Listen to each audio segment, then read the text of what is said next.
आप देख रहे हैं मेरा YouTube channel professor Salim academy. आज हम chapter 2 factors of production chapter का लेक्चर नंबर 3 और ये फाइनल लेक्चर को हम डिस्कस करेंगे। आज के लेक्चर में हम कौन कौन से टॉपिक कवर करने वाले हैं, चलें देखते हैं। आज के लेक्चर के अंदर, जो कि फाइनल लेक्चर होगा चैप्टर नंबर 2 का, इसके अंदर हम नॉमिनल वेज और रियल वेज के फर्क को समझेंगे। ये बहुत इंपॉर्टेंट टॉपिक है क्योंकि बहुत सारे स्टूडेंट्स इसमें कंफ्यूज हो जाते हैं और आपके एग्जाम्स के लिहाज से ये सवाल बहुत अहम है। इसके साथ साथ हम एंटरप्रेन्योर का जो रोल है उसको डिस्कस करेंगे और आखिर में डेविड रिकार्डो की जो रेंट थ्योरी है उस पर बात करेंगे। चलें चलते हैं और स्टार्ट करते हैं आज के लेक्चर को। सबसे पहले नॉमिनल वेज और रियल वेज के बारे में जानते हैं और समझते हैं।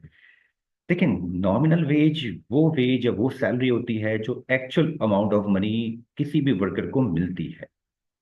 इसमें एडजस्ट इन्फ्लेशन नहीं होता। मिसाल से समझते हैं। मिसाल के तौर पर कोई शख्स महाना 50,000 रुपये कमाता है, यानी कि एक साल की उसकी टोटल जो इनकम बनती है, जो उसकी वेज बनती है, वो 6 लाख बनती है। 50,000 के लिहाज से जो 6 लाख इसकी इनकम बन रही है, ये पूरे साल की इसकी नॉमिनल वेज यानी नॉमिनल सैलरी है। इस नॉमिनल वेज में आपने देखा कि कोई इसको अदर बेनिफिट्स नहीं मिले। जबकि अगर हम बात करें रियल वेज की, तो रियल वेज में तमाम के तमाम जो बेनिफिट्स हैं वो इंक्लूड होते हैं। तमाम बेनिफिट्स जो फैसिलिटेशन मिलती है कंपनी की जानिब से किसी भी लेबर को उसकी सैलरी के साथ साथ, तो वो बेनिफिट सारे के सारे रियल वेज में शामिल होते हैं। तो हम ये कह सकते हैं आसान लफ्जों के अंदर कि नॉमिनल वेज के अंदर अगर तमाम बेनिफिट्स को, फैसिलिटीज को जो आपको कंपनीज ने दी हैं, वो सब ऐड कर लिए जाए तो वो रियल वेज बन जाती है। चलें जानते हैं, मिसाल से समझते हैं कि ये रियल वेज क्या होती है। अगर आपकी एक साल की इनकम 7,20,000 है। कैसे? आपकी जो इनकम है महाना 50,000 रुपए है और 6 लाख रुपए आपकी नॉमिनल वेज बनती है। बाकी जो 1,20,000 रुपए आपको यहाँ पे ज्यादा नजर आ रहे हैं, ये बेसिकली आपके तमाम के तमाम बेनिफिट्स हैं, आपको फैसिलिटी मिली है कंपनी की जानिब से।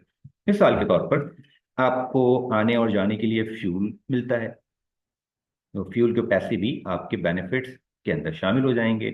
या आपको लंच मिलता है 2 टाइम्स। आपको आने और जाने के साथ साथ आपको मेडिकल की फैसिलिटी मिलती है। आपकी एजुकेशन या आपकी जो स्किल्स हैं उसको प्रमोट करने के लिए, हाईलाइट करने के लिए, मजीद आपको एक्सपीरियंस और एफिशिएंसी पैदा करने के लिए आपके अंदर जो आपकी कंपनी आपको ट्रेनिंग दे रही है उस पर जो कॉस्ट आ रही है, वो सारी की सारी चीज़ें आपके बेनिफिट्स में आती हैं। तो आपकी जो इनकम थी 6 लाख रुपए नॉमिनल वेज ये, और इसमें ये 1,20,000 का इजाफा कर दें जो कि फैसिलिटीज मिली हैं आपको, तो ये दोनों मिला के बन जाते हैं 7,20,000 रुपये। तो यानी आपने जाना कि रियल वेज के अंदर तमाम बेनिफिट्स शामिल होते हैं सैलरी के साथ साथ, तो वो रियल वेज कहलाती है। यकीन आप ये जान गए होंगे। अब आप आगे बढ़ते हैं और देखते हैं कि अगला जो हमारा पॉइंट है वो क्या है। आगे हम जान रहे हैं एंटरप्रेन्योर के रोल के हवाले से। ये भी बहुत इंपॉर्टेंट पॉइंट है कि जो एंटरप्रेन्योर है, जो कारोबारी शख्स है, उसका क्या रोल है। तो सबसे पहले इसका जो रोल है वो है इनोवेशन, यानी कि कोई भी एंटरप्रेन्योर इनोवेटिव होना चाहिए। उसके माइंड में, उसके पास बहुत सारे आइडियाज होना चाहिए अपनी प्रोडक्ट और अपनी गुड्स एंड सर्विसेज को लेकर। इसी तरह से दूसरा पॉइंट हम पढ़ते हैं वो है डिसीजन मेकिंग। कि कोई भी एंटरप्रेन्योर, उसका ये रोल है कि वो अच्छा डिसीजन मेकर हो, वो डिसीजन मेकिंग कर सकता हो, बिजनेस के डिसीजन ले सकता हो। बिजनेस में कौन कौन सी पॉलिसी, क्या आपने फैसला करना है, आपने क्या उस वक्त एक्शन लेना है, तो वो जो डिसीजन है वो डिसीजन लेना भी एंटरप्रेन्योर के रोल में शामिल है। अगला पॉइंट है रिस्क मैनेजमेंट।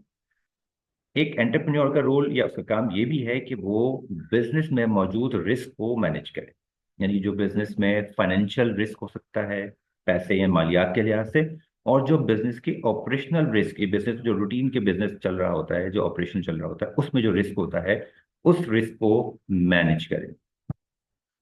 रिसोर्स एलोकेशन का मतलब ये हुआ कि जो रिसोर्सेज ऑर्गेनाइजेशन या कंपनी के पास हैं वो लिमिटेड हैं, क्योंकि आप जानते हैं according to economics resources limited होते हैं। तो जब रिसोर्सेज लिमिटेड होते हैं तो वो ऑर्गेनाइजेशन चाहती है कि वो इस तरह से उस और रिसोर्सेज को इफेक्टिवली यूज करे और चीज़ों को ऑर्गेनाइज करें और मैनेज करें। तो ये भी एक रोल है। इसके बाद बात करते हैं मार्केट आइडेंटिफिकेशन, मार्केट ढूंढना, तलाश करना।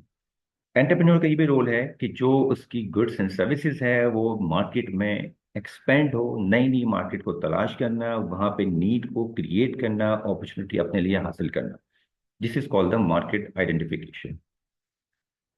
लीडरशिप, लीडरशिप स्टाइल या लीडरशिप स्किल्स, ये एक मेजर रोल है जो एंटरप्रेन्योर में होना चाहिए।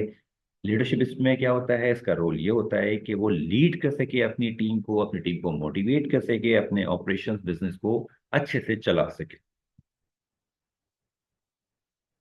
नेटवर्किंग, नेटवर्किंग के अंदर एंटरप्रेन्योर का रोल ये होता है कि वो अपने बिजनेस के तमाम स्टेक होल्डर्स के साथ अच्छा रिलेशन रखे। तो जो अच्छा रिलेशनशिप होगा उन तमाम स्टेक होल्डर के साथ, वो तमाम स्टेक होल्डर कौन होंगे, जो उसके बिजनेस के साथ जुड़े हुए हैं। फिर आता है फाइनेंशियल प्लानिंग। फाइनेंशियल प्लानिंग तो बहुत अहम रोल है, क्योंकि तमाम के तमाम बिजनेस के अंदर जो पैसा या इन्वेस्टमेंट, सरमायाकारी, वो सारा कैपिटल वो इसी पे बेस कर रहा होता है। तो बजट को मेंटेन करना, फंडिंग को अरेंज करना, फंड्स को सिक्योर करना, ये सारा काम जो है वो फाइनेंशियल प्लानिंग के अंदर आता है, जो कि एंटरप्रेन्योर का रोल है। एक और पॉइंट जो हम पढ़ने जा रहे हैं वो है एडेप्शन, कि मार्केट कंडीशन की लिहाज से, मार्केट की चेंजिंग के लिहाज से अपने आप को, अपने डिसीजन को, अपने बिजनेस को एडजस्ट करें, अपने बिजनेस प्लानिंग को एडजस्ट करें। This is called the market condition के लिहाज से, this is called the adjustment of changing market condition.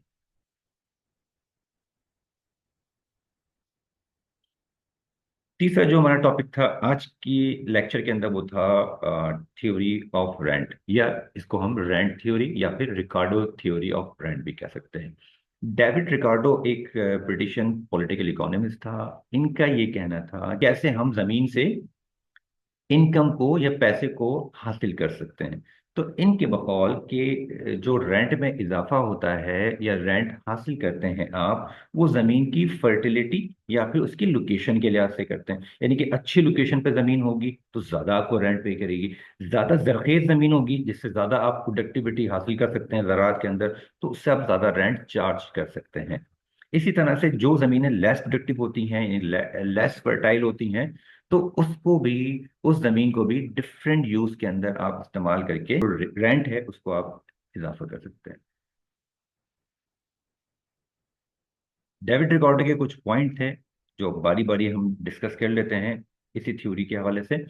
इनका कहना था कि स्कैरसिटी ऑफ लैंड, कि लैंड चूंकि स्कैर है, रिसोर्सेज स्कैर होते हैं, तो जो भी प्रोडक्टिविटी आती है आपके पास वो वेरी हो सकती है। डिफरेंट जमीनें होती हैं, उनकी स्किल्स और फर्टिलिटी के लिहाज से, उनकी प्रोडक्टिविटी के लिहाज से, तो डिपेंड करता है आपको कौन सी जमीन आपको कितना रेंट या आपको कमा के दे सकती है, ये वेरी कर सकता है। दूसरा पॉइंट था इनका डिफरेंशियल रेंट, कि रेंट डिफरेंट हो सकता है, कि अगर बहुत ज्यादा फर्टाइल जमीन है तो उस पर बहुत अच्छी फसल हो सकती है, तो आप उससे ज्यादा रेंट चार्ज करें, उस पर हायर रेंट आप चार्ज करें। तीसरा पॉइंट था इनका मार्जिनल लैंड। इनका ये कहना था rent is based on the productivity of the least productive land in use, कि आप कम से कम जमीन को अगर यूज करके, आपके पास जो जमीन है वो ज्यादा फर्टाइल है, वो कम जमीन भी ज्यादा पैदावार आपको दे रही है, ज्यादा प्रोडक्टिविटी आपको दे रही है, तो आप उसका ज्यादा रेंट चार्ज कर सकते हैं। अगला पॉइंट था अपॉर्चुनिटी कॉस्ट। इनका ये कहना था अगर एग्रीकल्चर लैंड से ज्यादा रेंट आपको मिल रहा है तो आप वहां मूव करें, और अगर आपके अदर यूसेज से, इनके पॉपुलेशन में इजाफा हो रहा है और आबादी में इजाफा होने की वजह से जमीन कंस्ट्रक्शन साइट पे जा रही है, तो अगर वहां से ज्यादा रेंट मिल रहा है तो आप उस तरफ यूज करें। तो जो अपॉर्चुनिटी कॉस्ट है उस लिहाज से आप डिसीजन मेकिंग करें। अगला पॉइंट था सप्लाई और डिमांड के लिहाज से। ये बात जानते हैं कि अगर बहुत ज़्यादा सप्लाई मार्केट में होगी ज़मीन की, तो डिमांड उसकी बढ़ जाएगी। जब डिमांड बढ़ेगी तो रेंट का लेवल जो है वो डेफिनेटली वो बढ़ जाएगा, तो आप ज़्यादा रेंट चार्ज कर लें उस ज़मीन के ऊपर। अगला पॉइंट था long run perspective, emphasise equilibrium where rent adjust based on the land productivity. Long term के अंदर आपको जो रेंट मिल रहा है वो इक्विलिब्रियम पॉइंट पे या इक्विलिब्रियम ही होता है आपके लिए। आपकी जो प्रोडक्टिविटी है लैंड से वो कभी कम कभी ज्यादा होगी, तो लॉन्ग रन के परस्पेक्टिव में देखा जाए तो आपको रेंट उससे अच्छा मिलेगा। तो व्यूअर्स ये था आज का लेक्चर। लेकिन आपको ये वीडियो पसंद आई होगी। हमारे साथ जुड़े रहें, यूट्यूब चैनल पे, फेसबुक पेज पे और व्हाट्सएप चैनल पे हमारे वीडियो को देखते रहें। इस तरह की तमाम इंपॉर्टेंट वीडियोस हम आपके सामने लेके आएंगे ताकि आप अपने एग्जाम्स की अच्छी प्रिपरेशन करके एग्जाम में अच्छे मार्क्स हासिल कर सकें। Thank you for watching my video. मेरी वीडियो को लाइक भी करें, अपने दोस्तों के साथ शेयर करें और पैनल चैनल को सब्सक्राइब करें।